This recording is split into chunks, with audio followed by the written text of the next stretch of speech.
Welcome back. This is DSC and TET aspirants from both the Telugu speaking states, Telangana and Andhra. In this today's session, we are going to look at some more aspects about this English language, phrasal verbs. Then we will look into this correct uses of the tenses, subject, verb, agreement, and literary forms of this. First, we will go with this phrasal verbs. Phrasal verbs are the combination of a verb plus adverb or a verb and a preposition. They do not say individually, the independent words say they carry different dictionary meanings, but when we combine them together, it gives a altogether different meaning. It gives a figurative meaning. Say the meaning of the phrasal verb is totally different from the meaning of the separate words, and a single unit of meaning is considered always. For example, my car broke down on a highway. It's not literally car is broken down, but it is no more functioning. Maybe it got deflated, maybe there is some trouble with engine, so it stuck up. Car broke down.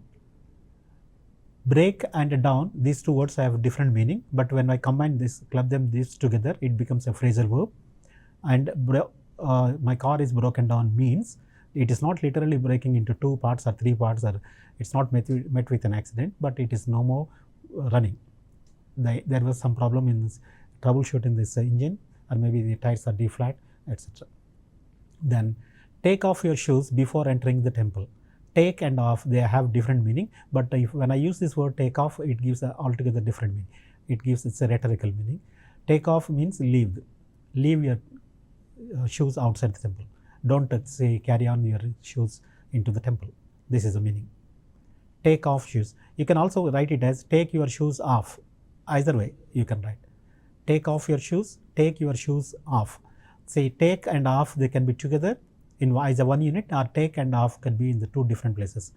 Okay, that's also possible. It's not possible for all the case of phrasal verbs, but in some cases it is possible. You have to make a note of this. And please look after the baby till I return from my office. Look after, look at, look out, these are the look, the phrasal verbs with look. There are several such phrasal verbs are there in the textbook, especially in the grade 9 and grade 10. I mean class 9 and class 10, we have plenty of examples. You have to be thorough with all these things.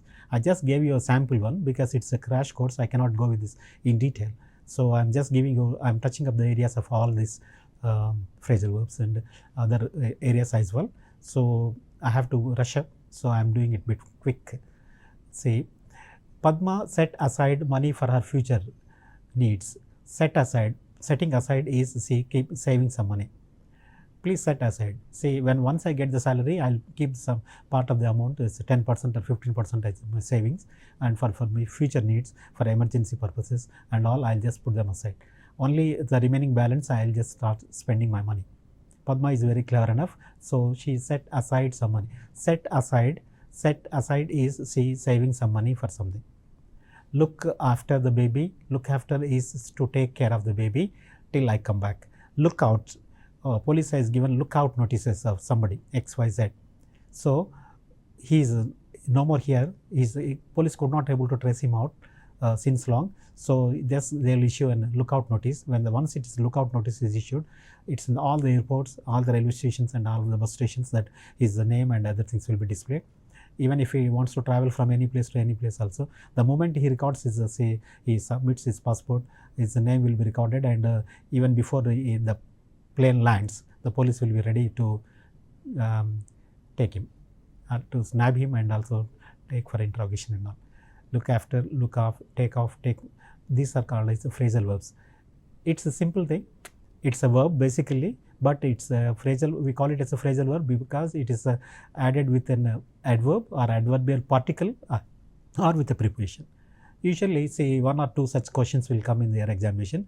Therefore, and these are examples are given in about 6 or 7 words are there. Look about 6 phrasal verbs, and with set 6 or 7 phrasal verbs are given in class 9 and class 10 respectively, especially from the 5th, 6th units onwards. Please go through them, and please go through the meaning. There is a usage is also given, and please go through the meaning. I'm just giving you a hint like thing, what are the areas that you need to focus to score good marks in the examination. Then correct uses of tense. Actually, it is a tenses part, I have to do that, and I'm just talking about say 1 or 2 clue words or keywords. Say you know, it's tenses and part and all that we did it in somewhere else in when I did it with TED part. We dash watch a movie last night. The last night or the last week, that is the keyword. This word last night or last week, this is a keyword. We say this is in the clear past, therefore watch should be made into watched. We watched a movie last night. Look for some keywords, and that's how we are going to identify the correct answer for this. We watched, or we have watched, we had watched, etc. These are the 3 possible answers that you get. But since I said the last night or the last week, that is the keyword. So it's a past, clear past. Therefore, we watched a movie last night or the last week. Pujara, you know, 𝗧𝗏𝗧𝗏 Pujara, you know, as a cricketer, and is a one-day specialist. Sorry, he's a test specialist. Pujara dash play for English county regularly. Here in this case, the regularly is a keyword. Regularly is a keyword. Regularly, often, this is a keyword.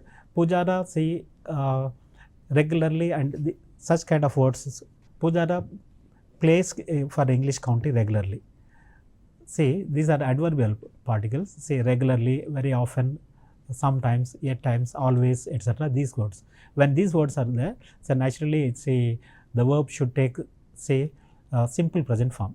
Pujara plays for English county regularly. Then third the example is, look, the sun is rise now. At this moment, what exactly it's happening is, see, we are in the Kanyakumari and we are looking at the sun. Sun, it is literally it is rising up from this, say, this ocean. So Indian Ocean, that is where the 2 main oceans meet, Bay of Bengal and Indian Ocean. Say, look, the sun is rising now. Now is a keyword. Now is at present. What exactly it is happening at this moment, at this point of time, at this moment. So when these are the keywords, when such keywords are there in the examination point of view, you just go with this correct form of the tenses. Correct uses of the tenses I made it because the last night or last week is a clear past tense. Therefore, it should go with the simple past tense. So we watched a movie last night. That is the watch should be changed into the watched form. The second form, V2 form. Then Pujara dash play for English county regularly. Regularly is the keyword. Regularly, often, sometimes, then always. These are this. See, when such phrases come in the sentence, then change the verb into its say simple present form. Then third one is, look, the sun rise now. This is a sentence that is given. Now is a keyword. Now, see, with the help of this now, we can see, look, the sun is rising now. Is rising. Usually the example goes with the sun rises in the east, rises, that is a simple present. But here in this case, the now is the keyword. Therefore, the sun is rising now. We are watching. Look at this. Look at the corner. There is sun is rising now. It's not rises now, but it is rising now. So, see, these are the tricky questions that usually come in the examination. Then we have another form where the subject verb agreement. This is another area where we get confused. My family and friends make me happy or makes me happy. Look at the word, see here, my family and friends. Friends, this is plural. But see, the other form is very important. See, just before this verb form, there is a plural subject. When the subject is plural, then usually we will make with this plural forms. My family and friends together, 2 things, 2 subjects, make me happy, not makes me, make me happy. Look at the next one. One of my friends,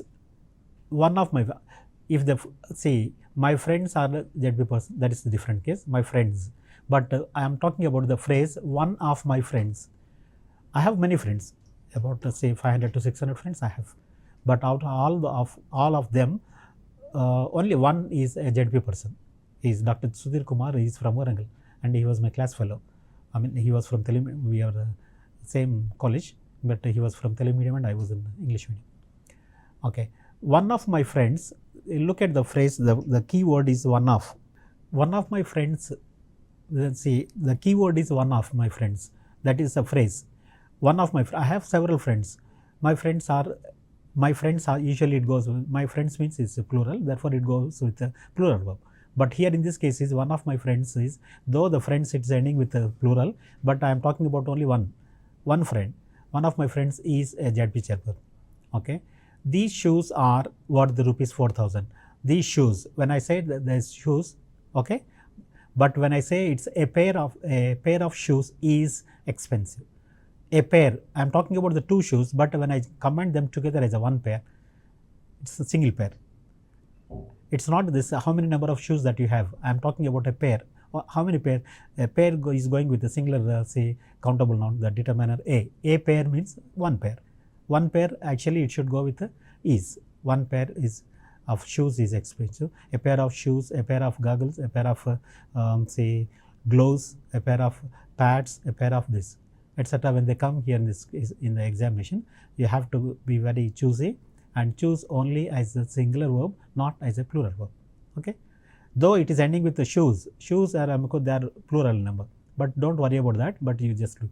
The same case is with this friends. Friends, they are a plural number, but I am talking about only one of all those friends. Only one fellow happens to be a 𝗕𝗏𝗊𝗪, right? One fellow happens to live in London. One friend happens to say is an DIG of the police some time ago, right? Then there are some say words which ends with say S: physics, economics, mathematics, news, measles. Measles is a kind of disease. News, of course, you know the news that you follow on TV or radio sets and even the newspapers. And mathematics, subjects like economics, physics, etc. These subjects, they are ending with S, but they are considered to be singular. Mathematics is king of all subjects. Mathematics is, not mathematics are. No news is good news. All the news, say we have during elections and all, what do you get? You know, somebody X, Y, Z, say all politicians are say unfair and they talk all this rubbish and nonsense. Nobody is unfair and all. No news is say important and none is okay. Measles is a kind of disease. Measles is dangerous. Then like these subjects, physics and economics, politics, these, right? They are ending with S. Don't look at this, say whether the noun is ending with S or whether subject is ending with S or not. That is not the criteria. We have to look for the subject verb agreement. We also call it as a concord. Concord is the subject verb agreement. If the singular is the subject, singular verb form it should take. If plural is the subject, then plural verb form it should take. But here in this case, say the subject appears to be plural. But since when I added the phrase like one of my friends, one of my cousins, etc., then it becomes singular. Then a pair of a pair of shoes, a pair of say gloves, a pair of say pads, a pair of etc. When I made this as a pair, as a unit, then it becomes singular. Right? So these are some tricky things usually come in the examination. Just I wanted to give you a highlight of this type of questions that you usually get in the examination, the tricky questions. Then we have something like say the other day we stopped somewhere in the middle. That's about I talked to you about say the elements of the poetry. When you wanted to say talk about the poetry, we need to tell so many things. The appreciation of the poem. I am left over with these 2 or 3 forms of these poems. Then I'll let me complete them first. Then say how do we appreciate the poetry? What are the things that we need to discuss about this poetry? That is in the second part of this say syllabus that we will see now. A poetic form that laments a loss of someone or something, often expressing a grief and sorrow, is called elegy. Elegy is a poem. See, this is a mourning poem. When somebody passes away and when we write a poem about him and we mourn them, then this is a long poem, and it's deep, and also it's say what we call hard feelings of inner feelings are expressed here. And elegy is derived from the Greek word elegos, means a funeral lament. Elegy, it's a kind of poem. Usually it expresses say lamenting or mourning. It's from the Greek origin, and the word elegy comes from the Greek word elegos. Elegos means say a funeral lament. Then it was promoted by Thomas Gray. An elegy is written in the country's churchyard, and it was also promoted by John Milton and Tennyson, and it was very popular in the ancient and also in the 18th century. Now these kind of poems nobody is writing, but it was there earlier, and there could be an examination question who popularized this and name an example for the elegy, and during which century or which period it was very popular and all. There could be a question on this, therefore I am just making about this. Then we have a lyric. This is again a lyric, a personal and emotional poem that reflects the feelings and the thoughts of the poet. It may have this varied tone, joyful, sorrow, nostalgic, and centering around this poet's feelings. It focuses personal experiences and inner thoughts of the poets. Actually, it can be read as a prose or it can be sung as a poem.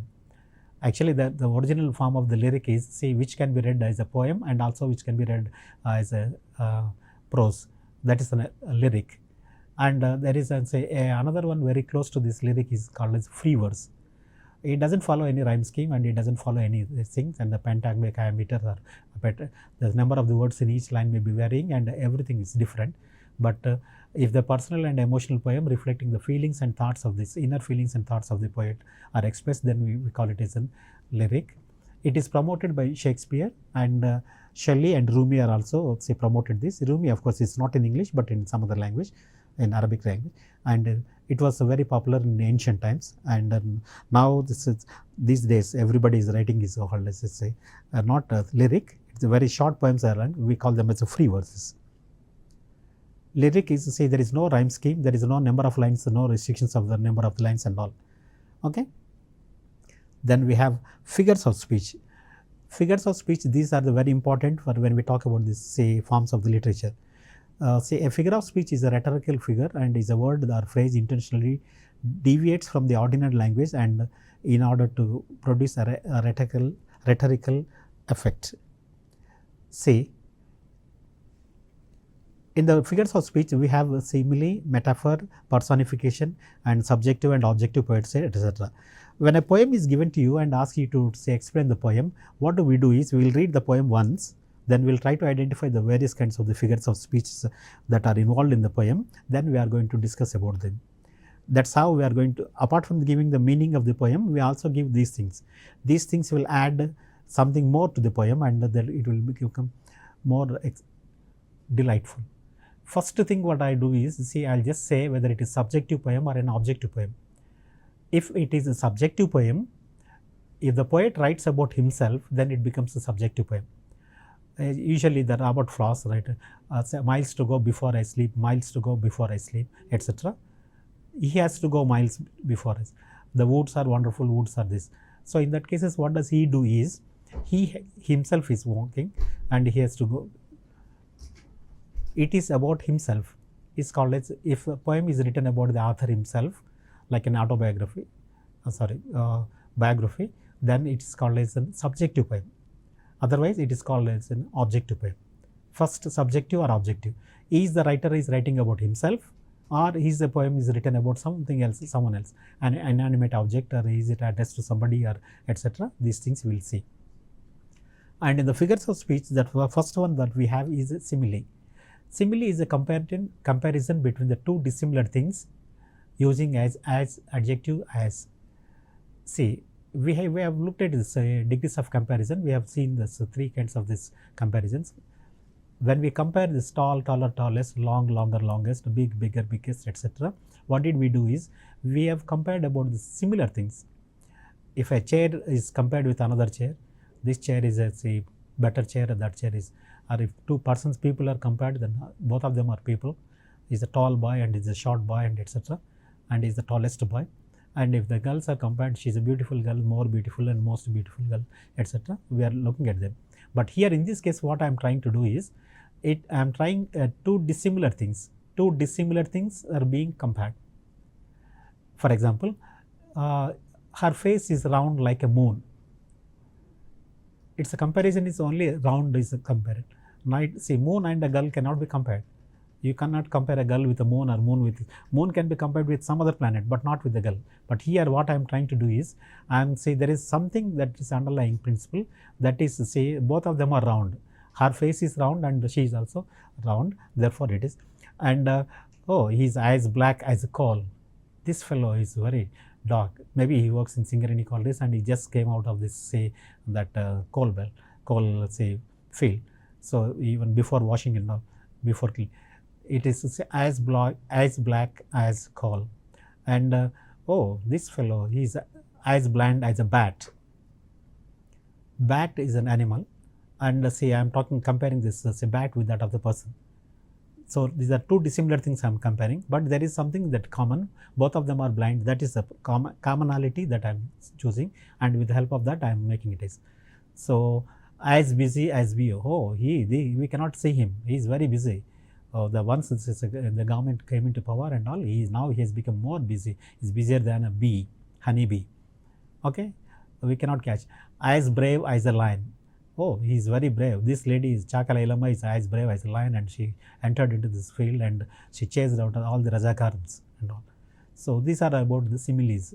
Similes is say a comparison using like or as.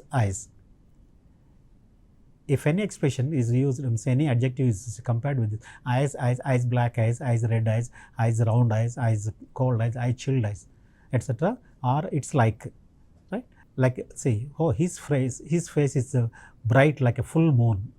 Oh, that 𝗂𝗽𝗚 is got this say international award for the first time in chess game. Now he is say, look at his face. His face is as bright like an full moon, like a full moon. So these are the examples that I go with this simile. Simile is comparing dissimilar things, but there is something commonality. That's a point that we identify. Two dissimilar things are compared when people are compared with say flowers, people are compared with the colors, and people are compared with animals, lion, and people are also compared with this. He is as big as an elephant. Oh, this man is very huge. He can't fit into this our what we call say lift. Oh, he has to use only staircase. This is all about simile. Then we have metaphor. This is also a similar thing, but without using any as or without using like. It is an implied meaning. A metaphor is an analogy that is used to make a comparison. Is one example say of the figures of speech. It is implied simile without like or as adjective as. For example, laughter is the music of life. The music of life is compared to this laughter, and say the world is a stage. The Shakespeare say one of this, the 7 ages of this world, right? Where he used it, the world is a stage.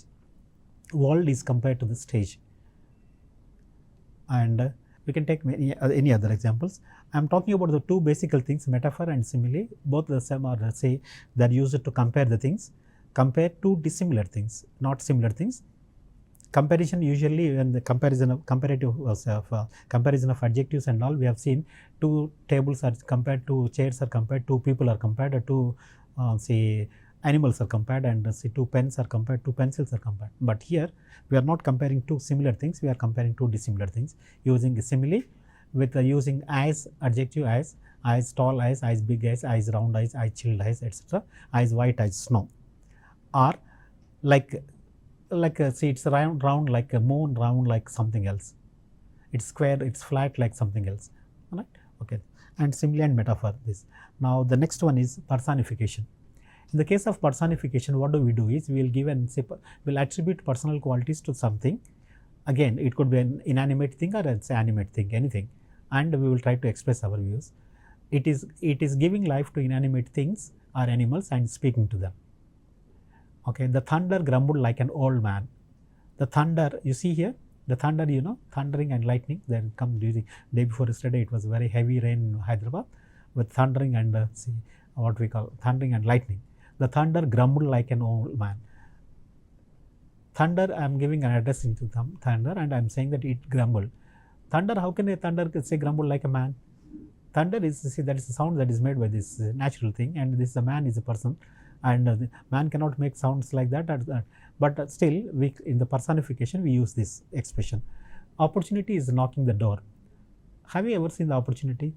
Is it male or female? Does it understand Telugu or Hindi or English? Why it knocking my door? Why not someone else's door? Do you know how? Have you ever seen this opportunity? We use this expression because see the luck is favoring him, right? The wind whispered through the trees. Wind and whispering. Can you say understand the language of the wind? It is whispering. No, but it is a figurative speech. We just use it and we call it as a personification.